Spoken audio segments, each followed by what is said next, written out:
Assalamualaikum warahmatullahi wabarakatuh. Saya Haitsam Tiflan dari Prodi Administrasi Bisnis. Di video kali ini, saya mau mengobrol tentang perkembangan Pancasila dari masa ke masa. Kita bahas gimana Pancasila itu nggak cuma jadi dasar negara, tapi juga berkembang bareng perjalanan bangsa Indonesia. Dari masa kemerdekaan, dari Republik Indonesia Serikat, demokrasi terpimpin, Orde Baru sampai era reformasi. Pancasila adalah dasar negara, sekaligus panduan moral bagi bangsa Indonesia. Meski zaman berubah, nilai-nilainya tetap relevan dan menjadi pedoman bagi kita semua dalam kehidupan berbangsa dan bernegara. Di masa awal kemerdekaan, Pancasila mulai hidup sebagai dasar negara dan arah perjuangan bangsa. Bayangin aja, saat itu bangsa kita baru lepas dari penjajahan, dan semua orang punya semangat yang sama, yaitu bersatu mempertahankan kemerdekaan. Nilai yang paling kuat dari masa ini adalah persatuan Indonesia. Pancasila berkembang dari sekedar rumusan dalam teks pembukaan UUD 1945 jadi semangat perjuangan nyata.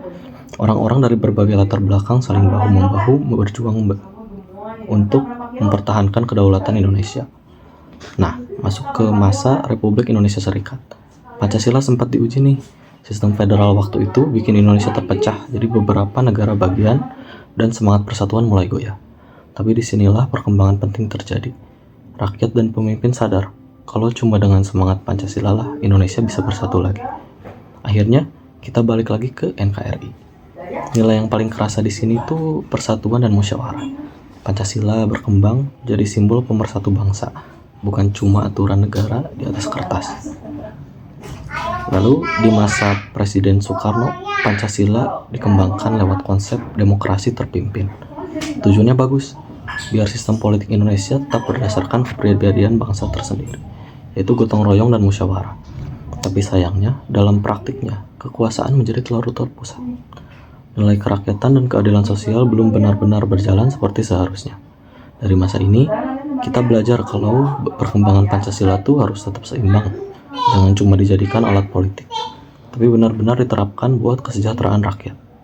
Nah, lanjut di masa Orde Baru, Pancasila dikembangkan lewat program yang terkenal banget. Namanya itu 4P4, Pedoman Penghayatan dan Pengamalan Pancasila. Semua warga negara wajib mempelajari dan mengamalkan Pancasila.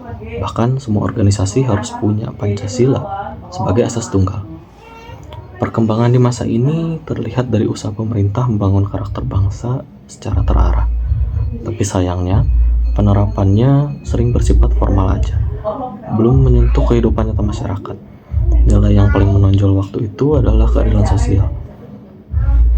Dari sini kita belajar kalau Pancasila tuh gak cuma harus ada slogannya doang itu, tapi harus diwujudkan dalam tindakan nyata. Nah, ini masa yang paling menarik yaitu masa sekarang, yaitu masa reformasi. Pemerintahan Orde Baru tumbang, rakyat menuntut perubahan, keadilan, kebebasan, dan demokrasi yang sebenarnya.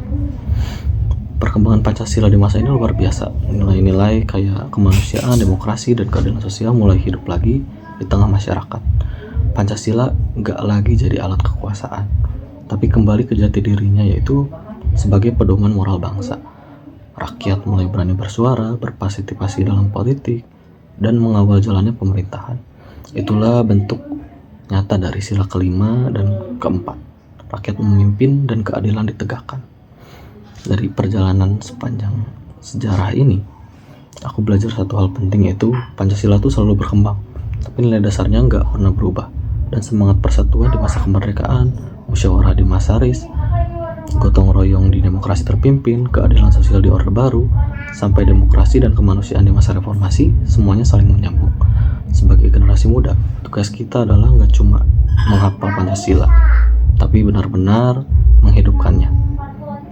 Karena sekarang kita hidup di era digital yang arus informasinya cepat kayak sekarang. Pancasila tetap harus jadi kompas moral kita gitu ya, yang bikin kita nggak kehilangan arah sebagai bangsa Indonesia.